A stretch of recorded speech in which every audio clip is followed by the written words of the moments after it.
Welcome, everyone, to Merging Finances. I am Chanel Outlaw, And I am Estado Outlaw.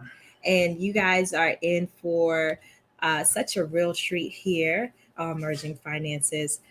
We just came together to do um, something that's been placed on our heart to do, and that is to continue to uplift and empower those within our community to build generational wealth. And that starts with just understanding how that actually starts. So, with us, we talk more in regards to giving marriage tips, motivational tips, budgeting tips, and also everything starts with family, faith, and finances. And so, here, today's show topic is hmm what is your money language? What is your money language? But before then, I want to make sure you all get a chance to actually subscribe and like our Facebook, Instagram, and YouTube. And that is exactly how it's spelled and said Merging Finances. All right. So, how are you doing today? I'm doing extraordinarily well. How you doing, babe? Good. So we came together, as I stated earlier, to just wanting to come together and collaborate and bring not only positivity out here during this time, but we also wanted to give those individuals that we know within our sphere of influence, within our community, the things that we have learned and the nuggets that we have taken throughout our journey in marriage. One of the first things that I guess one of the first things in the first journey is understanding our actual money language. That was very big in the beginning of our hmm marriage. And I definitely want to say as well, although we highlight on marriage, these tips and helpful hints that we are giving now, it's for everyone. Everyone to take those individuals that are courting to be married, individuals that are already married, and individuals who aren't married but just want to understand more about their finances. All of these tips are helpful tips in that as well. So I want you all, please don't forget to like and subscribe to Merging Finances as well. All right, so here we're going to talk about our four. There are um, four major topics in regards to the four money love languages. In the beginning of our marriage, when we first got together, just a little bit of story. When we first got together, as anyone gets together, everyone has their own what we key perspective. Everyone has hmm their own perspective, how it relates to their actual just spending, budgeting, and saving. So tell me how it was for you in the beginning and in meeting me and understanding my spending and budgeting tips and habits. So, in the very beginning, how it was scary. um, I did not like my wife's spending habits. Um, I every transaction was just about disagreeable, and in my mind, unjustifiable in most cases. So I challenged her on everything, really. So that took a lot of working through for both of us. So, Well, in the beginning, what I will say first, let's give just a tad bit of context as well. I am a licensed realtor, licensed in Maryland and DC. I also have a master's in social work. I have extensive plethora of professional experiences. And for him, he comes from over 13 13 years of financial financial management. experience. Yep. So he is a financial management specialist.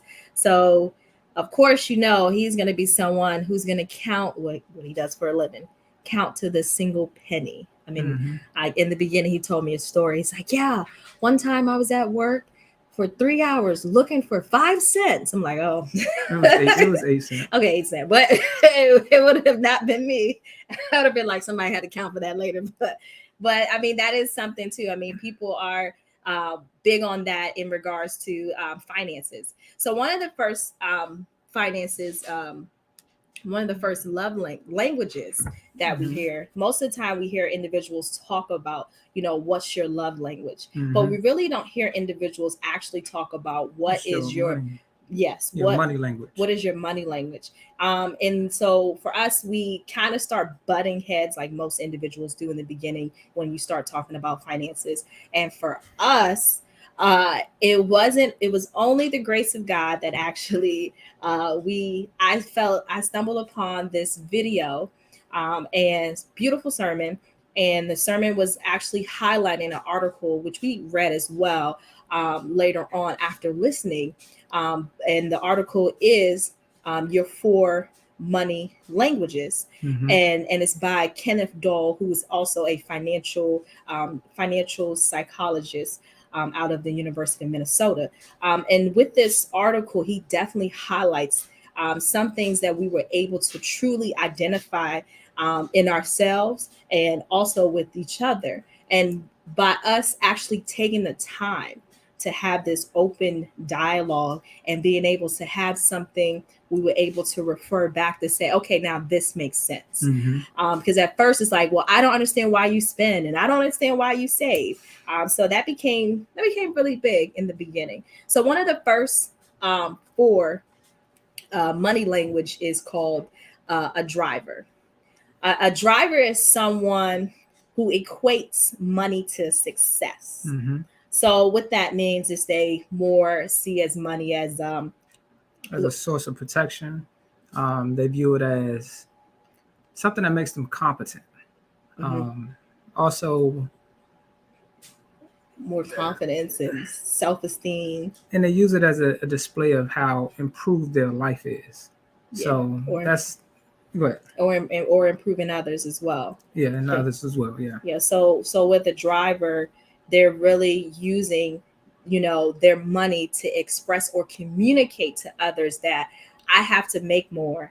And if I make more, if I have more, I with the money that I have, I am someone that it can improve not only my lifestyle but yours, and other individuals. It's more of a self-esteem and confidence type of thing, Mm-hmm. when it comes down to a driver. And we also are going to talk about, the cons of that as well.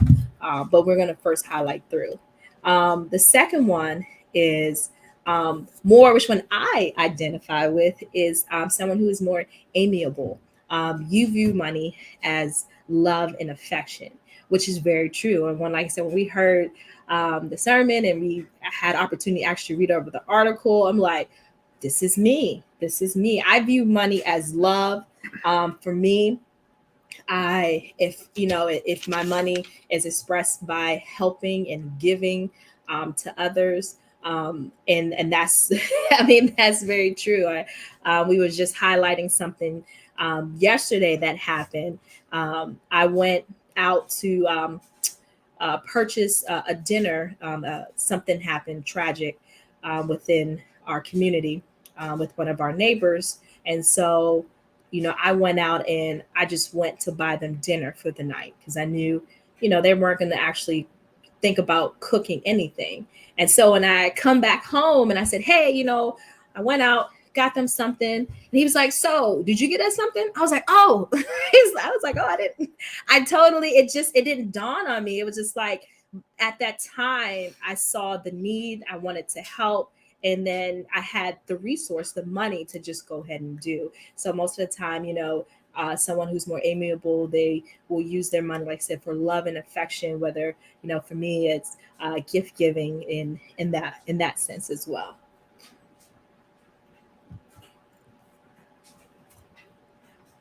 So So yeah. the next money language is analytic. I happen to identify with the analytic. Hmm. The analytic sees money as a source of security to protect themselves from the troubles of, the dangers that we go through and the difficulties of life. Hmm. The analytic also is very structured and organized in budgeting for expenses and just things that come up in life. Hmm. Also, the analytic, they establish structure and order around their budget and around their money and their finances and everything. They are long term planners. Um, and I pretty much I agree with that. I feel that I am the analytic. I To the pretty much T. fall in that category. To the T. Um, I don't know. I have a knack for numbers. One of the way God speaks to me is through numbers. So I don't know. The analytic just it identified me perfectly. I can relate to the analytic. Um, I have a spreadsheet that calculates our expenses for the entire year. The entire year. So I'm not. It's not often that something an expense catches me by surprise, or something unexpected comes up because I have already been through enough seasons in life and gone through our expenses so much that I already know and can anticipate and expect what's going to come up. So I pretty much identify with the analytic, and I don't know. I keep track of receipts. I keep track of the pennies and everything. So I have receipts from 2018. I don't know what to do with them. They're in a bag, but it makes him happy. I mean, I'll tell you this one quick story. Right, I went to the grocery store, and I came home, and I put the groceries away. Had the receipts in my hand, and he saw me. And then I put the receipt. So we have each year he has a receipt bag. So I put the receipt in the bag, and his eyes just lit up. He stopped what he was doing and just gave me like this big kiss. I was just like, oh, he was like, you put the receipts in the bag. And I was like, oh, okay, yeah, yeah. No, what really, I was really just putting them to the side. But I just went with it. Just got to go with it. But that's him. And it's very true. He does have a spreadsheet before we go anywhere. I mean, we can even go to the grocery store. I mean, to a vacation. He's going to pull out that fob, look at that Excel spreadsheet, and calculate just everything that's needed. So, I mean, that's a big thing as well. And two as well, being an analytic, very thorough with the numbers. And the one, lastly, too, is the one that is very expressive. That is where they see money as acceptance. So, with that being said, they're the ones that are buying, shopping, expressing their love in that way, to receive the acceptance and the respect that is needed. So with those individuals, it we're gonna go into what the con is, going back. So the con for an expressive really is, not only are they buying and doing things to have their money to equate to their acceptance, but it hides, that pain or that insecurity. There's some individuals, I've heard, and it could be taken. Let's not get us wrong. It could be taken as like self care, but you also want to make sure it is not crossing the line where you're hiding behind. And what I mean by that, I know some individuals, if they have a really bad day, or something happened, they'll go out and spend money on a plethora of different things. And it's just more impulsive in a way, and it wasn't really planned and thought out.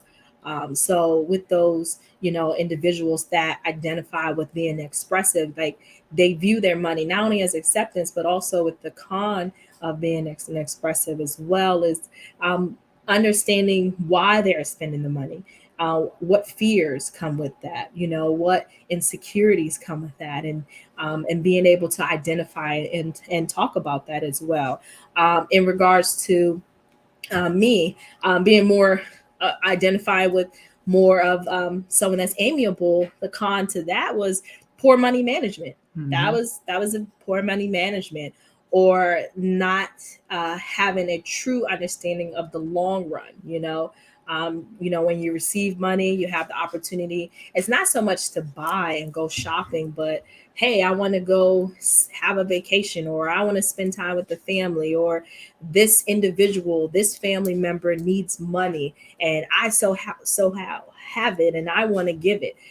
So you are just in that mode of just giving, giving, giving, and you didn't really plan to really say, do I even have the money to give? Mm-hmm. And that's a big thing. And what would you say in regards to the con to a driver and someone that's analytic as well?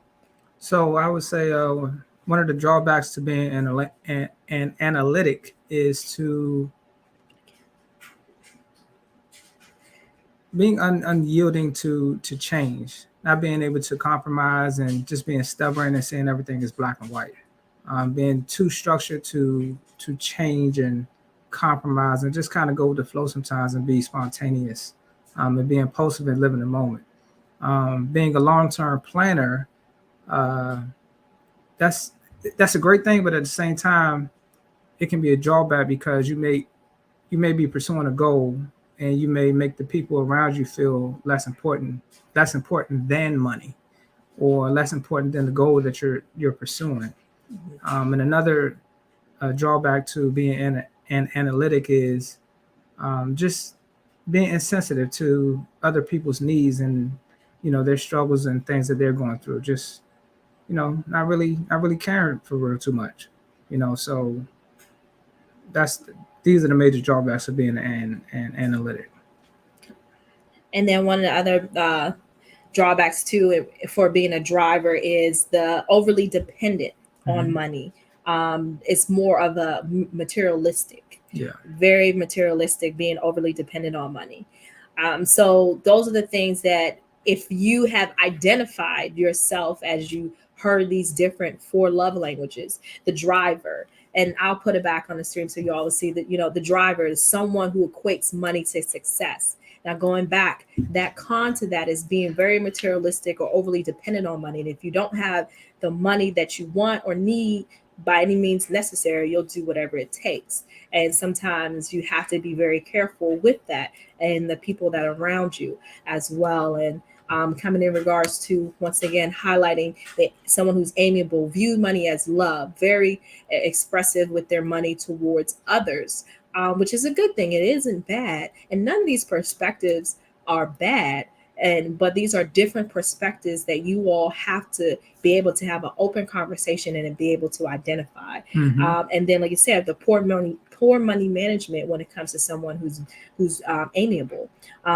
In regards to, like I said, the analytic, that person who has that sense of security, that money is that sense of security, and they will have the money for any life's event that's going to happen, but they're not enjoying the fruits of their labor. Those are the individuals who will save and never take a moment to actually have time for self-care. And those are the things that you want to identify, like, I can save, but how do I have time to establish self-care and establish things that are outside of this security that can still bring me life.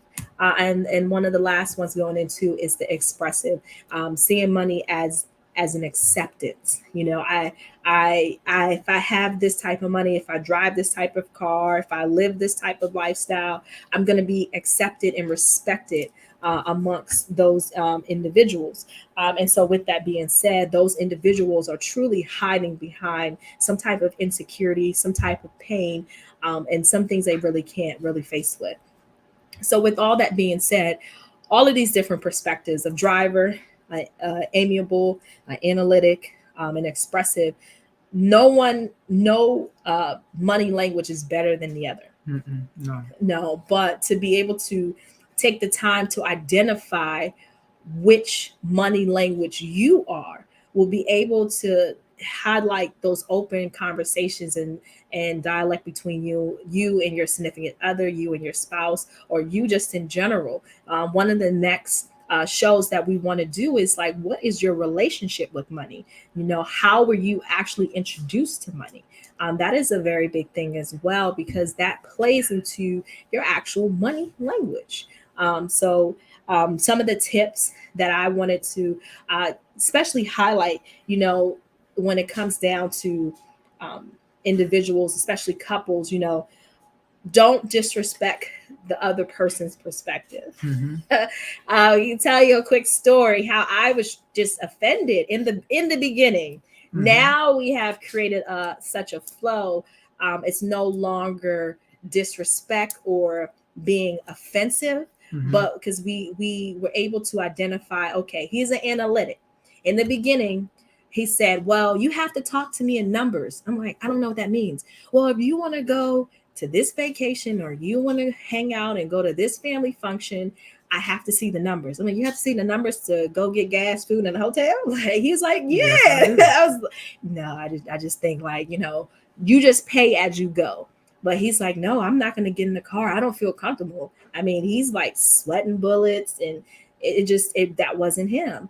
And so now I had to not only learn and adjust, but I grew in that place. Like, okay, if I want to go to X, Y, and Z, if I want to go to this family function, if I want to go to this date night, I start with what the cost is, because I would get a better communication with him if I identify what the cost is. So I said, okay, this is going to cost X, Y, and Z. And then I go back into the details. I was just starting with details, and he was only hearing for the cost. But now he knows how I am, where I'm gonna give him a lot of details, and then he's gonna be able to respect and say, okay, she's done the research, she's done everything that's needed. So now I'll be able to actually listen to, what the cost is to that. What you have to say? Yes and no. Yes and no. Uh, it's two halves of the same coin.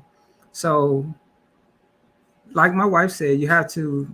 One of the first tips she gave was to respect the money language of your partner, your spouse, your other half, and that's important because that's where you find the value in what it is, their value in money, or their value in it's just money. It's fiat. It's fiat money. It's not real, So at the end of the day, it's just paper, But everybody has they place their own value on what it is, So for me, what was pivotal for us, one, we were able to have these conversations and be very candid with one another. But for me, I had to get her to understand, and I had to understand her money language too. But as we were talking about the example that she just gave me, understanding my money language, one of my first questions is why. Well, why do we need this? Like, one of the first things I learned is your wants are limitless and your resources are limited. So one of the first questions I'm going to ask is, why are we doing this? Is it a want or a need? Is it for mental health? Is it for physical health? Is it for, I don't know, you just need some time off? Is it time for family? Is it family time? What the first question is why. Yeah. The next question is, well, what's the cost? And that's like monetarily and also time. I value time a lot. So how long is this vacation, or is this trip going to take? How much gas is it going to take? How much gas is it going to cost? Um, how much is the room going to, how much is the room going to be? The state of the room going to be, so are there going to be taxes? Of course we're going to have to eat 3 meals a day. So we need to go through all of this and really think it all the way through, and from a holistic perspective, before we start spending money, and then we just start accumulating, and it's a snowball effect, and now we lost track of our spending. And the last thing is, I don't know. I mean, it's really hard to say for real. It varies. What are we working toward? What season are we in? That third one, that third thing that matters for me, it depends. And I'm not really saying I'm wishy-washy. It just depends on if we're working toward a goal. Are we paying off debt? Are we trying to increase our credit score? Are we trying to get our business off the ground? What are our goals? What are we working toward? And how will this purchase or this transaction or this impulsive moment or this moment of gratification, what is it going to cost us later on? Like, what is the opportunity cost? So we're going to have to give up something and forfeit something if we decide to take this trip or spend this money in this area. So that's a great tip. Respect the other person's money language. And essentially it is a in regard to love, because it's how it's being communicated. Mm-hmm. When you receive money, how is that money being communicated, not only to yourself but to your significant other, your spouse, to your family, to your friends, and the others around you. And when you have perspective and that understanding and have that open dialogue, what we were able to do is create healthy boundaries, Mm-hmm. and that it just didn't overstep or overshine the other person, or make the other person feel like, oh well, I can't do this, or you always get a chance to do this, but we never have enough money to do that. You kind of break out of those tick for tat moments, Mm-hmm. because for us, we first have before, if someone invited us out, you know, instead of giving it a definitive answer, yes or no, the first thing to do is set a boundary to say, okay, we'll just get back to you. Mm-hmm. And then we just have a conversation. And if it's a yes, the one of the first things that I would do is, especially if we get invited to a restaurant, I'll research the restaurant. And by researching the restaurant, I research the actual cost, the menu cost of that restaurant, and saying, okay, well, this is a $3 sign restaurant, so the plates are going to start at almost $25. Do you want to share? Do you want to do an appetizer? We already have that open conversation before we even get to the restaurant. We already know what we're going to order. We already. Not even just that. I'm starting at, okay, how many miles away is it? Because like I said, my time is precious. So, but not aside from the time, I still have. I drive SUV, and I get about 16 miles to the gallon. And we already know what gas prices are today. So if we're going to go all the way to Baltimore, that's going to take us an hour and a half, and two, a half a tank of gas. And then is it going to be street parking? Meter parking? Is it valet parking? Is it parking in the garage?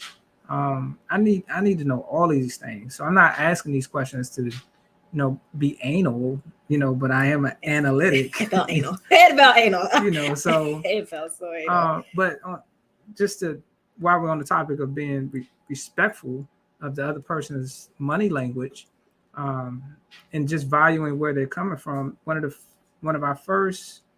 first times I offended my wife, she bought me a T-shirt, a polo, kind of similar to this one. It was a Ralph Lauren polo. He's like the T-shirt. I'm sorry.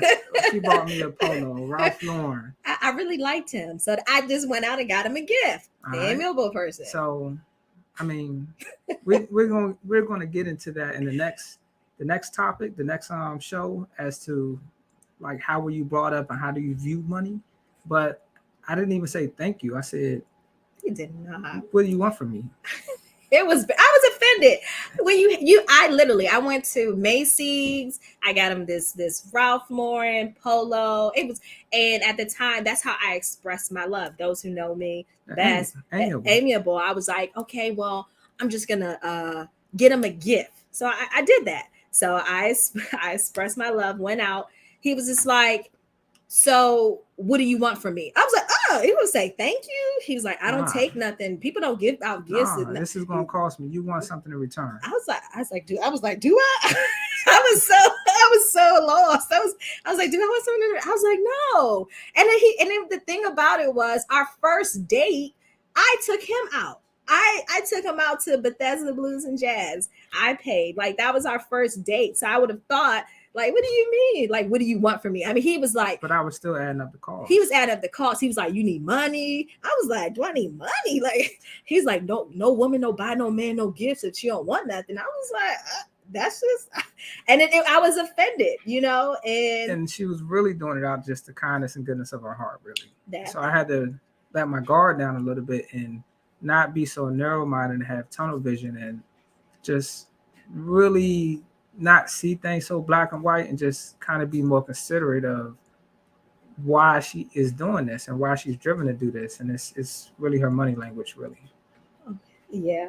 And that's really too. I think that explaining and having that open dialogue, and I think one of the best things that we have came across in our marriage, and one of the questions that was asked here was from Dominic Weeks. How long have you all been married? For us, we've been married 3 years. Dated for, we didn't date long. We didn't date long. We'll probably do a segment on that. We dated in March of 2018. He proposed in he proposed in November of 2018, and we got married in June of 19.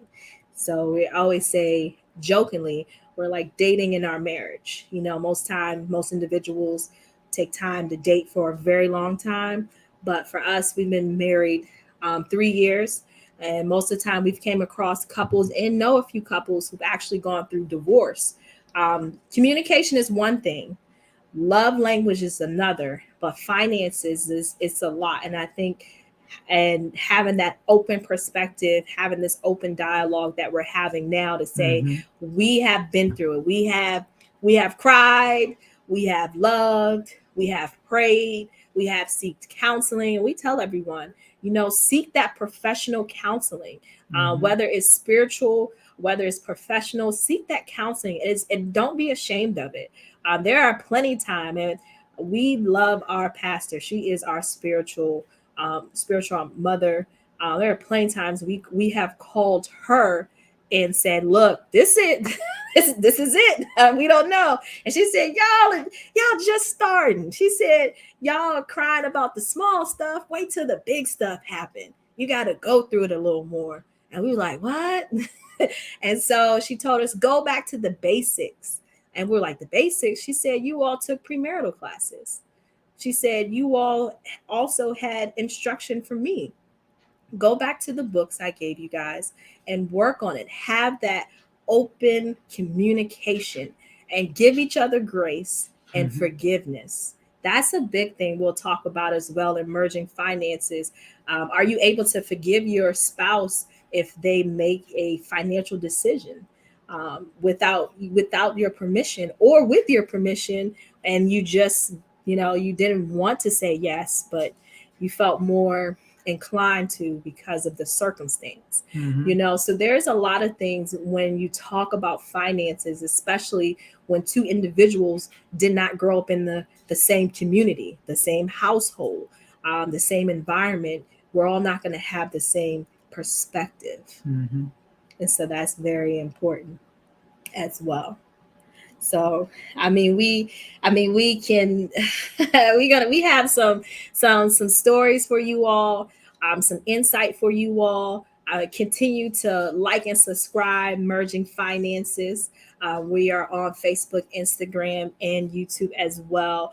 Our overall goal is to ensure that we are continuing to build that foundation for generational wealth. Although we say we've been married little over about 3 years, there are married couples that we want to help through that season. There are individuals that are preparing for marriage that need to hear some of these good helpful tips in this season. There are individuals that actually need to hear some of this good helpful tips. So whoever you are, Merging Finances is here to help. If you have any show topics that you want to hear, like I said, one of our other show topics that we're going to do is, what is your relationship with money? And that mainly goes down to how money was exposed to you Mm-hmm. first, And how do you view it? and how do you actually view money? Um, What and thoughts come to mind? yeah, what thoughts come to mind? Whew, I can tell you one time, it's a quick thing, real quick, right? I was in college and I received a refund check of $10,000. And I saw it. I called comptroller. I said, "This ain't it. Y'all got the wrong social security." And the lady said, "Ma'am, it's you." I said, "No, no, no. I don't want to owe the government nothing." She said, "No, ma'am." In that time, I was young. The first thing I wanted to do was invest. And at the time, I had the opportunity to invest in Chick-fil-A. But with Chick-fil-A, they had a lot of different things, and I had to leave out of school. So I said, "No, I'm not going to do that." So what I know now, I should have still had that mindset, and I could have been set up for success even further with that type of money. But what I did was I lived on it. I mean, I was like, hey, well, I give my mom something, my dad something, and I spent a little something, and that was it. You know what the problem was? What the problem was? She didn't have an analytic in her life. Oh Lord. That's not true. Okay, probably that too. I mean, knowing him, he probably will still have it in the bank account. I mean, I guess it will grow. It will, I guess. But hey, you gotta live life. That's what they say. You only live once. According to him, no. I need to make sure I have my dollar for every life's moment. So, I mean, guys, I thank you all for Have these conversations. have these conversations. And Don't be so serious. I know I got a stern look on my face, but have these serious, real conversations. Be candid with one another. Be transparent. Be vulnerable, and just bear it all to your significant other. And just if they can't value, if they cannot value how you feel about it and what your money language is, they just going to continue offending you and hurting your yes, feelings, and you're just going to keep having the same arguments and disputes. So try your best to get through those conversations. yes, Civil. yes. Be very civil. That is the key. Make sure you will have those open, vulnerable conversations, and make sure at the end you all respect. You may not like, you may not agree, but have the opportunity to respect. And for us, not only did we respect, but we prayed, and we changed the way we um, interacted with each other once we understood one another's perspective on money. Mm-hmm. And then the most important thing, the most key tip here is not only to respect, not only to listen, not only to be vulnerable, but create boundaries Mm-hmm. and compromise. Create that boundary and compromise. And the compromise comes in, okay, what do you feel comfortable with? And what do I feel comfortable with? And what does the boundary look like in this ramification regarding this particular topic? And then when you're able to create that boundary, then it's like, oh, okay. So, for example, going back to what I was saying earlier, if someone invites us out and it could be to the roof, Chris, I already know I'm saying, hey, I'll get back to you. 9 times out of 10, I could say yes, but it's a common courtesy to let me at least explain it to him, tell him, give him all the information, and then say, hey, Roof Chris is it may cost us almost 250, and that's just even sharing.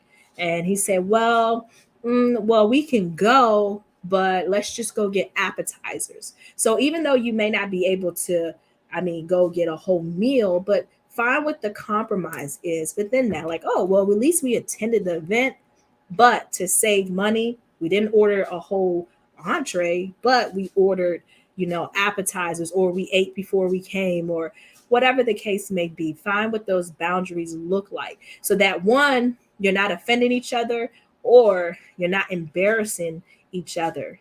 United front, united front. Mm-hmm. Yep. Well, we want to thank you all once again for tuning in to Merging Finances. Once again, I am Chanel Outlaw, licensed realtor within Maryland and DC, and my lovely husband. Is Estado Outlaw. I am a financial management specialist with over 13 years of experience managing upwards of 35 million in accounts. So hopefully you guys enjoyed the show. Hopefully we were able to leave you guys with some nuggets that you can, you know, take the meat away and throw away the bone. Working into your system, make it your own, and just internalize it. So hopefully you enjoyed the show. And you all stay tuned for our next show on more merging finances as well. And if you all have any comments, any tips, or anything that you want to hear on merging finances, please definitely leave it down in the comments. Like we said, we're going to also invite some credit specialists, those individuals that are in the federal government.